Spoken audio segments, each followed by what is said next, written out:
It happened so quickly, you don't have time to think, your natural action. And you know, these things happen in the sport that we're in. Creo que se minimizaron los daños lo máximo posible.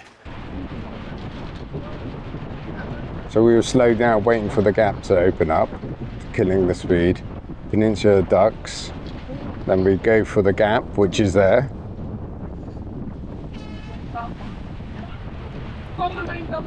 I mean, maybe if looking at it now, we could have done something else, but when these things happen, you have to rely on your instincts.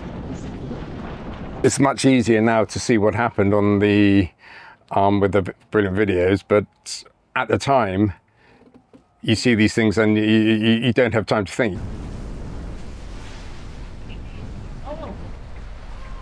It was quite windy. It was probably gusting over 20 knots.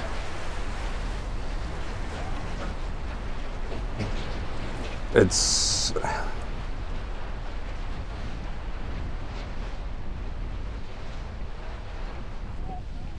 all the time you have to pay attention and try to avoid the collisions. Se intentó pegar lo máximo posible, pero o nos daba a nosotros o al barco comité. They were on port. They were on port. Yo no sabía que el timón se había sacado de las manos de Peninsula. Sí, yo recuerdo que a mí me desapareció porque escuché algo por detrás y fue Peninsula. Sí. No veo ningún golpe en el timón, no veo nada así que parezca. Was difficult to say. When it happened, I assumed we were in the wrong, but seeing the videos, I believe we did everything we could to avoid the collision.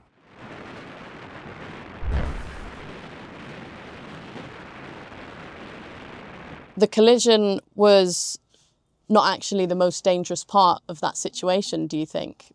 What do you think about what happened after with the boom?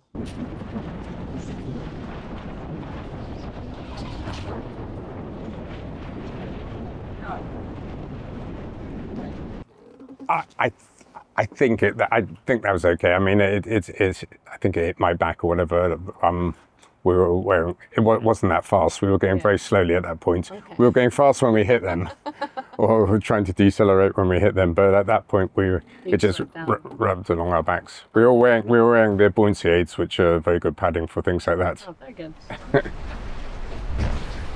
It felt hard.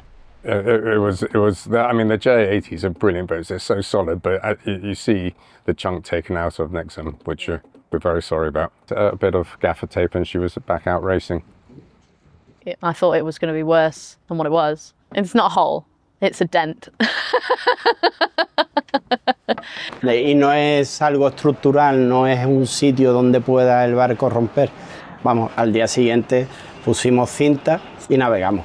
It's still a really unfortunate situation to be in, but it is the best of a bad situation because there was no massive structural damage. It is really only cosmetic because, I mean, they put some gaffer tape on it and sailed the next day. Y la próxima regata en diciembre navegaremos con la cinta para ya sacarlo después en diciembre para que haya tiempo de repararlo bien. It's the normal situation in any regatta in any place in the world. So the good thing is nothing happened to nobody. I mean, we retired after that collision. We didn't do the next race. It was a collision. We assumed we were in the wrong. I think Nexum caused the collision, but we had a collision. We did everything we could to avoid it, at the time. But I'm sorry we had the collision. When you have a collision in a boat, it's a bit of a shock because that's what you spend all your time trying to avoid, things like that. I don't think at any stage anyone was in danger. Yeah, I think the adrenaline's pumping because you've damaged boats, not people. Every boat's responsibility to do their best to avoid a collision.